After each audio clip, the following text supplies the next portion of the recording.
Okay, so we used the 5 C's, right? And then we praised 10 students. Now there's some students that need more support. What do? Well, we do quick corrections.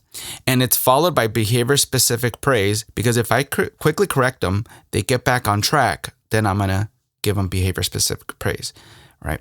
We want to maintain that ratio. So a lot of things we can do. And again, this is just mentioning the commend part, right? Anna's sitting quietly and working on a number 1, right? We always start with that, right? But again, quick corrections now. All right, so I'm going to praise a nearby partner, right? So I look at the student who's talking, but I see the partner that is not talking. I'm going to focus on them. So that student who's talking can hear. So it's kind of like a little subtle way to correct them. So they want to get with the program as well. I want to use proximity. So I'm circulating all the time, and I'll get close to them and I make sure they see me. I might point to their paper. I might tap them on the shoulder. I might just let them know I'm here. And then I just go like this, And so again, proximity, just being in their presence. I go into the middle of the group who's talking and I kind of stand there for a while, give them a look, give them a smile, give them a thumbs up and say, not right now. Okay, let's get back to work. I'll come back to check on you. Okay. You guys need anything right now? All right. I'm going to come back to see that you're working. All right. Okay, cool. The look is just simply, they're talking, I might be giving a lecture and then someone's talking and then I'll pause, mid-sentence, okay, so the mitochondria is a powerhouse of, and then I'll slowly turn. I'll look at the student. And so then I'll go back and they'll continue lecturing. All right. So the look is powerful, but again, it's still a negative interaction. So you want to go make sure that when the student is on track, give them a thumbs up, make sure you give them behavior specific praise, make sure you're building these connections throughout. Okay, so use their name in the lesson. So let's say that Jimmy is talking. So then I'm going to say, in this next part, we're going to talk about Ferraris. And I know Jimmy likes Ferraris. And all of a sudden, Jimmy turns around. I didn't say Jimmy's talking, but I said Jimmy likes Ferraris. So Jimmy's paying attention. Now he's back there. And now I got his attention. And then I can bring him in the conversation in a positive way. Let's pretend in our sample problem that, let's say if Anna's talking, so let's say Anna has 10 apples and she wants to sell 3, then how much does she have left? Okay, right. So you're just bringing their name in. Again, it's a very subtle, positive way to bring them back in without calling them out. Global reminder, just a reminder class that some of us forgot that we are voice level 0 right now. Okay, let's try that again. All right, cool. So these are also called pre-corrections. I'll show you in the link description what those are further. Again, or just a reminder that it's voice level 0. Sorry, my fault. I didn't, tell you about that, but we're going to be talking to our peers in, voice level 1 or, class, I forgot to tell you that we're in our seats for that. Let's try that again. Okay, cool. Nudge your partner. So if your partner's still talking, nudge your partner, so they might, gently tap their partner. And so that gets them to focus. So I might say, okay, I see 3 of us still talking. Just make sure if that's your partner, make sure you nudge your partner. All right. So the quick correction, nonverbal gestures, again, like this, turn around, right? And so again, I'm not saying anything. I'm just using these signals. Small wins through high probability momentum tasks. So let's say a student is talking clearly a little bit distracted and I want to gain their cooperation. I give them a task that is easy to do. Hey, Julio, can you help me with the papers? All right, cool. All right. And he's helping me pass the papers out. And now he's doing something for me. He knows that I have trust in him enough to pass the papers or maybe run a quick errand or maybe, fix something in the class. And then I can have a little quick conversation. All right, you're doing really good. I really appreciate you. All right, so when you go back to your group, just make sure, again, you're the leader and you're focused and everything. Okay, thank you, sir. So I'm gaining these small wins, right? So it's not academic related, but I'm getting him to do something for me and we build this camaraderie and then he goes back to his group more focused. I help them succeed on part of the task or the entire task. And I love this because I just go to them and I say, man, you know what? I know you're still talking and maybe that's because you're stuck or something, but why don't we be partners and I can help you solve this problem? All right. And then I help them succeed on it. And then I even say, hey, you know what? That's a great answer. Why don't you share with the class? That's a great one. And then student shares with the class. Everybody gives him a round of applause. He gets a dopamine rush. And he's also thinking, wow, I can succeed in this classroom. So that is one of the best ones. I didn't highlight it here. Probably the best one, especially with a student who routinely talks. Get them to taste success in your class by helping them succeed. So you be their partner. And again, you might think, oh, but I have 6 students that talk a lot. Well, think about the one that's the most influential leader. The one who's if it's a male, the alpha male of the group, the gang leader, the one that is a class jokester. The moment they get going, the whole class gets going. So get them on your side. Identify strategically. Okay, I got 7 students talking. Which one's the one that I go and, build this amazing win with? It's the one that has the most influential leadership. That's the one you go for.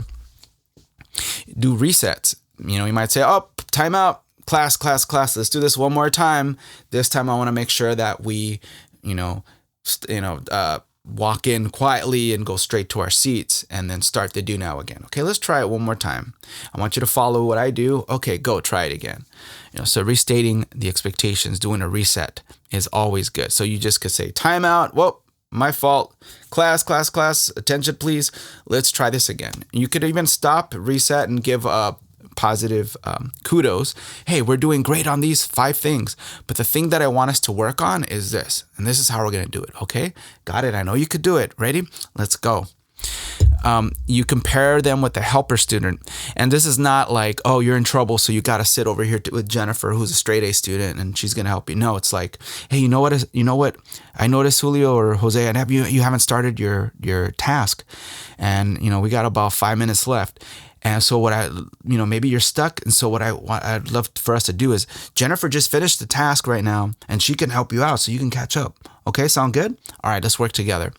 And again, that's like a subtle way to correct their behavior, but also get them to succeed. Again, I want to have them taste success. If all I'm doing is correcting, then there's no faith in the class that that the student could succeed. A private correction. So private corrections means that, okay, I did my quick corrections and I do maybe several of them. Again, if the student might be distracted, if the student needs help, they might be on an IEP, or, they're frequently off task and they know the expectations. Some just want to push buttons and test your boundaries a bit. No problem. Go directly. Try a quick correction, but then that doesn't work. Go right away to a private correction. And you do this quickly, calmly, confidently, and businesslike, and you lean in by their side. So if this is a student, I kind of lean in and I kind of talk to them, but I'm not like, in their grill and in their face, So culturally, some students get triggered by that. They think it's a confrontation, a threat to get into a fight, a verbal argument. So I look at them often, and then I kind of maybe look at the, expectations. And so, I talk to them and I kind of I'm their ally. So I kind of sit next to them, right? And that's also that's a gesture of we're in this together. I'm helping you. And you want to, again, keep it private. Never shame or make an example of a student, because the student's going to have their peers that they have a rep to protect. And so they're going to want to prove to their friends that they can stand up to the teacher. At least, the students that I work with tend to do that. So you want to keep it private. So you might want to lean in quietly, just make sure that only that student can hear. You don't want to stop the class during the lecture and talk to the student. No, this is during group work. Or again, you might say, oh, well, what if the student is talking during lecture? Well, you continue going, give the student something to do, and then you talk to the student again in private. And then again, you thank and leave. So you give them the correction, which I'll show you in a bit, and then you thank and leave. You're going to ignore secondary behavior. So students going to maybe get upset, go like this. Oh, man, I hate this class. Or they're going to slam their book down, kick something, right? These are the secondary behaviors. Now, the student followed what you said. They're getting back on task, but, they're just, again, making a fuss about it, right? And getting an attitude, whatever, right? But we don't deal with that. We don't say, hey, you know what? I told you to sit down and now you're having an attitude. How dare you? No, ignore it. You're not a doormat. You're going to deal with it later. But right now you got the student to comply. That's a win for you and for them, as I'll see later. But the secondary behavior you deal with later. Otherwise, it goes to, a confrontation. You're going to escalate the situation. You're going to destroy relationships. Let it go. Okay. You're going to talk to the student later. And don't worry, the message, your class will see is that you're very respectful and then you do deal with it, but that you're kind. Students care about that, especially nowadays, that you're very, very respectful to their peers. If you call them out and shame them in front of the class, they're not going to like you. The word's going to go around that you're disrespectful. And that is what we're doing. We're being very disrespectful. We're calling out students. It doesn't work with adults. Why do you think it's going to work with kiddos? It's not. Give specific behavior praise when they cooperate. So once they follow your request, again, hey, thank you very much. I appreciate that. That's going to help you learn. Let me know if you need anything. I'll come back to check on you. Okay? All right. I'll be back. And you express care and high expectations. So you use phrases like, hey, you know what? I want you to succeed. I have high expectations of you. You really matter to me. Hey, is everything okay? I noticed you haven't started number 1. Hey, I care about you doing well. Hey, do you want to be my partner and we can work on this and I can help you succeed? Let me know if you need any help. Hey, how about you try number 1 at least and maybe do even a little bit. Hey, you know what? Instead of complete sentences, just write a couple bullet points and then I'll come back to support you further. Let me know how that's going. I know you got this. All right. And you give the purpose for the request. Hey, let's stay on topic so that we're ready for the class discussion. I want you to sit up straight so you don't damage your back and you can hear me better. You can actually breathe more and have more oxygen and succeed more. You could use 2 levels of correction also. You can say in the first correction, please, I need you to sit up straight. Those are the expectations. Let's try that again. Thank you. And then second time now gets more intense. Julio, I need you to sit up straight so you can do well. All right. I'll come back if you need anything else. All right. Does that make sense? Okay. Got it. Okay. And then here's a what to do method. All right. So this is putting it all together. What does it look like? I call it the what to do method. You're not telling students, hey, stop talking, be quiet, don't do this, don't do that. Hey, you know what? Stop running around. Because if you focus on what you don't want them to do, they're going to do more of it. Okay. The brain does not understand negative commands. Don't do this. Stop doing that. It doesn't register what it is. It doesn't paint a clear image. If I say, don't think of a pink elephant, don't think of a pink elephant that's flying around with sunglasses and a tutu. What are you going to do? You're going to think of one, right? That's how the brain works. So if you say, stop talking, all I'm going to see is talking. You haven't told me what to do. So instead of what not to do, you're showing them what you want them to do, and it's more effective. So we're sitting up straight right now. Thank you, sir. Work on problem number 1. Thank you. Right now we're focused on doing items 1 and 2 quietly, and I'll be calling on several students to share. Let's turn our attention to the board, sir. Thank you, sir. Use appropriate language, sir. Slant forward, sir. Make sure you're tracking me. Mouths closed, eyes on me. Thank you. Anna, we're sitting up straight and completing the starter so you can be ready if I call on you. All right? Thank you. Notice it has all these, elements. And again, you can make it your version, but these are the elements and it's what to do. It's the best private correction method that I've come across. Okay. So you gave your praise. You praised 10 again, right? And then there were some students that need some help. So you gave quick corrections, right? There might be a few that needed several quick corrections that are very, very quick and swift and fast, 5 seconds or less. But some students that need more support. So you gave them a private correction. And now they're still, not on task. And you're going to help them, right? So you're going to give them a consequence warning. And I don't like the word warning. It sounds like a threat, but I couldn't find a better word right now, right? So consequence warning or preview, whatever you want to call it. And so the message here is, I believe you can fix it, but if you can't, I'm going to help you by handling it for now. Okay. And you're going to do this privately again in a calm, confident, non-confrontational way. You're going to avoid threats like, I told you already, you're still talking, sit still or else. Or I'm not playing this time, or you can work quietly or I'll give you a detention. That's a threat. That's not a choice. Either you sit still or I call your parents, right? Again, threats. We don't want to do that. So choices. So these are different things you can try here. You might say, you may choose to blank or blank. You chose to talk again, Jimmy. You may choose to continue sitting here, but quietly, or listen from that seat over there. Does that make sense, Jimmy? Which do you prefer? Can you repeat that again, Jimmy? Okay, thank you. So you want to continue sitting here? Okay. Now, what I like to do, and I'll mention this later, but let's say Jimmy says, you know what, teacher, can I still sit here? I'll say, yeah, okay. But do me this favor. Take a minute. Just sit over here for a little bit. On this sheet of paper, I want you to write out a plan so that when you come back, you're focused, okay? So want to try that, Jimmy, real quick? So stop. Just take a break for 1 minute over there. Sit right there in that empty seat. Write a plan. Just 3 or 4 things that you're going to do to make sure you're focused here, all right?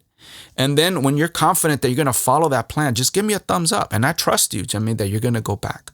And then you're going to go back. But if you continue talking again, then you're going to sit with me then from now on. Is that okay for the remainder of the lesson? Does that make sense? Okay. Yeah, Mr. V, that makes sense. Okay, cool. Go for it. So you're going to sit here. So go over there, create your plan, give me a thumbs up when you're ready, and you'll go back here. Okay, I can't wait for you to go back and be extra focused now. Okay, Jimmy, thank you, sir. All right, so again, it's giving them that problem-solving ability, because what do we do in education mostly? We're giving them consequences. We're never giving them the opportunity to redeem themselves, to pause, breathe, step aside from the situation, create a plan, to know that we trust in them. We're constantly communicating the signal that I have no belief in you. So that's why I got to give you the consequence and punish you and send you out, because I don't trust you. That's the message we're saying. In here, I'm giving the student all the supports, giving them an opportunity to create a plan, to continue, and to solve the situation. All right? So that's the consequence warning. Other things you can do, you could be more direct and say, you know what, Jose, I need you to pay attention quietly and take notes. Or Janet, Jamal, Steven, Mike, if you continue talking, then I'll need you to move your seat. You're choosing to move your seat then. Does that make sense? You can use consequence reminders sometimes. So let's say you taught your students that for this specific lecture, that is so important that if they're talking, they're gonna, they might lose a dojo point. So you tell them, hey, remember what we talked about, Jimmy? If we're talking right now during lecture, we may lose a dojo point. So I want you to focus so you could do really well, right? I want you to keep your dojo points too. You refer to expectations. So you point to your expectations, which might be on a poster or all around the room. And you might say, you know what, Aaron, our expectations right now, you see right there, are to sit quietly and to listen to the lecture so that we can learn. If you choose not to follow the expectations, then I'm going to help you by moving your seat. Does that make sense? Can you repeat that for me real quick? Is that clear? Cool. I know you'll make a good choice, right? You're a very smart guy. Okay. And again, I just want to reiterate this again. Give them some planning space and offer help. So take at least 1 minute over here in that empty seat to plan your next steps. Just give me a thumbs up and I'll know that you're ready and you're 100% confident you'll succeed and you'll return when you're ready. Again, if you need any help with that plan, raise your hand. And I believe in you. I know you got this. You'll make a better choice. All right. Can't wait for you to come back to our group. All right. So designate a thinking space for them to cool down and to think and plan. Now give consequences with empathy.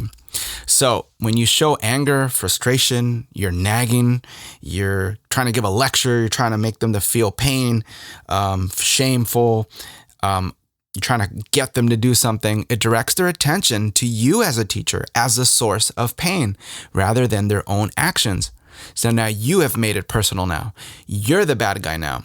Your words are no longer thinking words, but they are fighting words, and they activate the fight or flight response in you and in them. And so the opposite is when you give your consequences with authentic empathy, it calms their stress and it directs their focus onto their own actions. Your words are now thinking words. Consequences do the teaching, and empathy locks in the learning. This is a concept from Love and Logic by Jim Fay. And I believe there's other authors, but great concept. But in general, this is just what you do. And there's so much research, that is studied on this, that you give consequences with empathy. So I'll show you what that looks like. So consequence guidelines. So remember that we do our the 5 C's. And remember, we always praise 10, right? This row is facing forward and listening quietly. Excellent. Julio's looking very intelligent, up straight and focused, tracking me. Excellent. Janet is, has her annotations ready. She's writing down notes. She's slanting forward. Excellent. We are all ready to go, class. This is wonderful.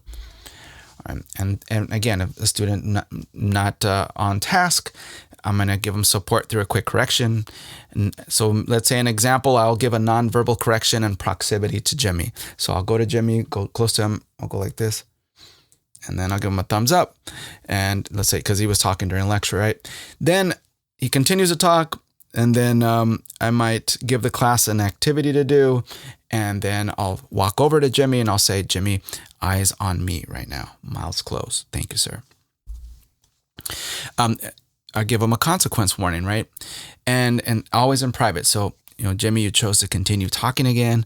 You may choose to sit here quietly and listen to the lecture, or listen to the lecture from that seat over there. Which do you prefer? You want us to sit here? Okay, just create a quick plan. Take a minute.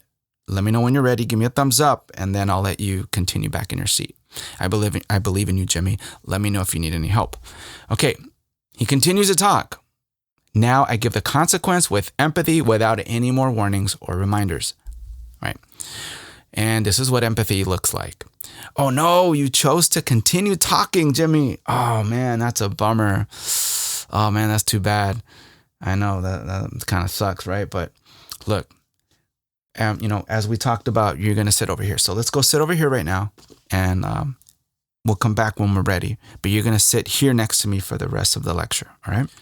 Sorry, Janet, you decided not to play by the rules again. So you're going to sit by me, and you're going to watch until you learn, and then you're ready to play again. Mike, you chose to use hurtful words again. Oh, man. You must be upset. Oh, man, and I know. Well, look, let's have a quick talk by my desk. All right, let's go. Now, these are just guidelines, but each child is different. I tend to err on the side of corrections over consequences. So I use consequences less often and for more serious behaviors, like if they're affecting the whole class. Again, my focus is being proactive. That's why I do a lot of behavior-specific praise, tons of it. I'm coaching, I'm circulating. I do a lot of quick corrections. And again, because I have a lot of students on IEP, they might be struggling in general. They might have attention issues. Maybe they didn't hear me. Maybe they're English language learners. And so I like to assume the positive from my students. And I do those quick corrections.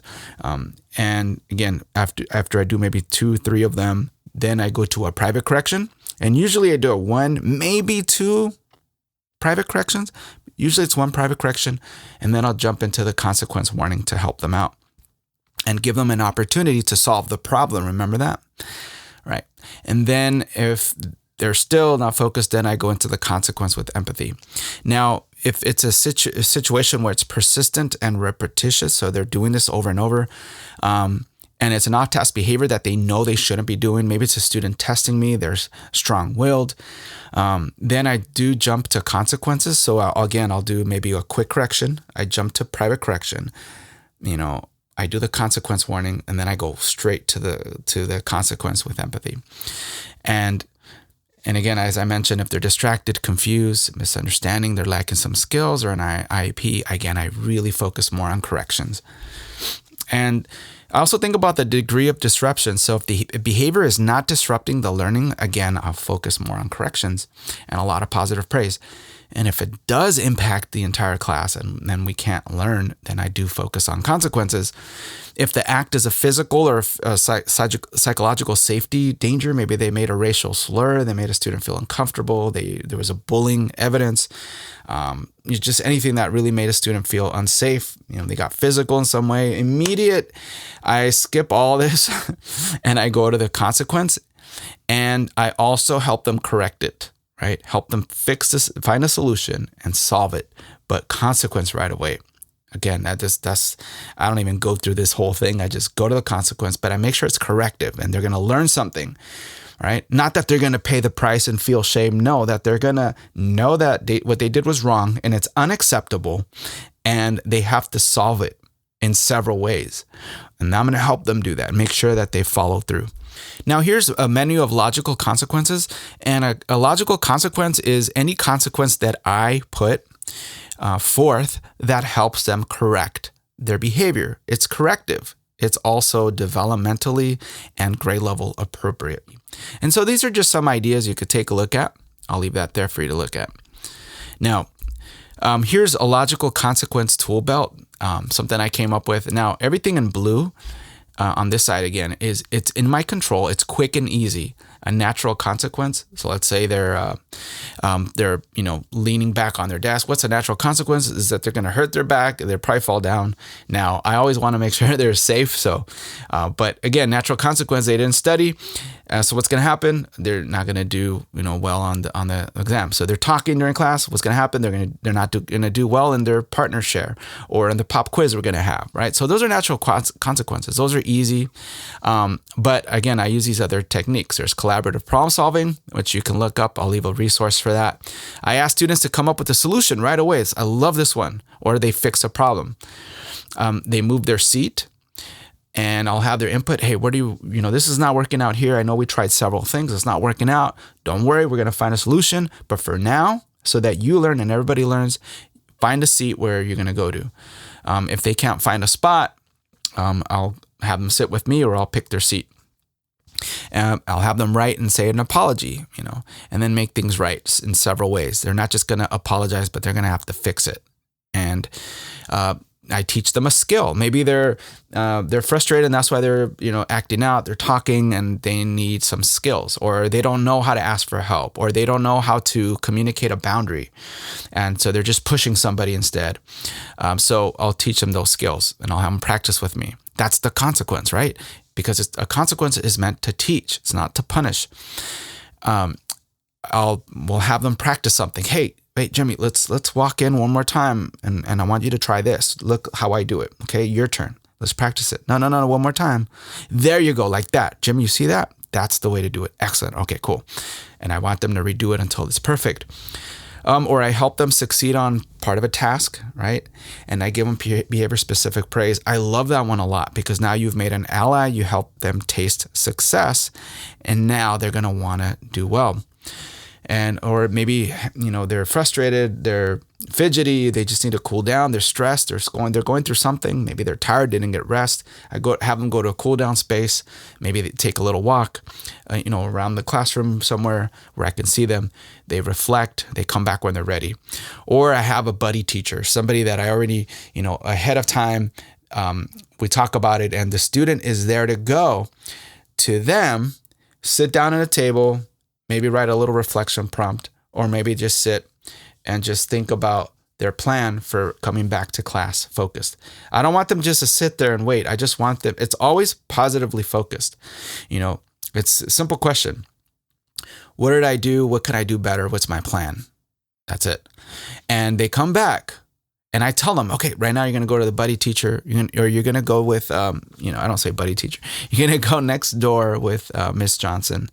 And, I want you to come back quick, but you just need a little breather. Sometimes we all need it. I need it sometimes too. And you're just going to sit back and sit on the chair, and you're not going to talk to anybody. No one's going to talk to you, but you're going to just, create a plan for coming back here when you're ready. And I want you to come back here maybe 5 minutes, or come back when you're ready, but at least in the next 15 minutes. But cool down, relax, and you're going to come back, and I can't wait for you to come back to class. So that's the message. That's the energy I'm sending. Now, these are other things that are not in my control, that they're kind of in my control, but they take more effort. So I don't go to these. I know a lot of teachers talk about them all the time. I go with these in the blue, but these are other things, right? Now, I do use these, but remember, these require more energy. They're in my control, but more energy. Again, these are my secret weapons. I don't like the word weapon, but my secret tools to help them succeed. Now, these are others, and I'm not going to go too much into these, but these are just things you can think about.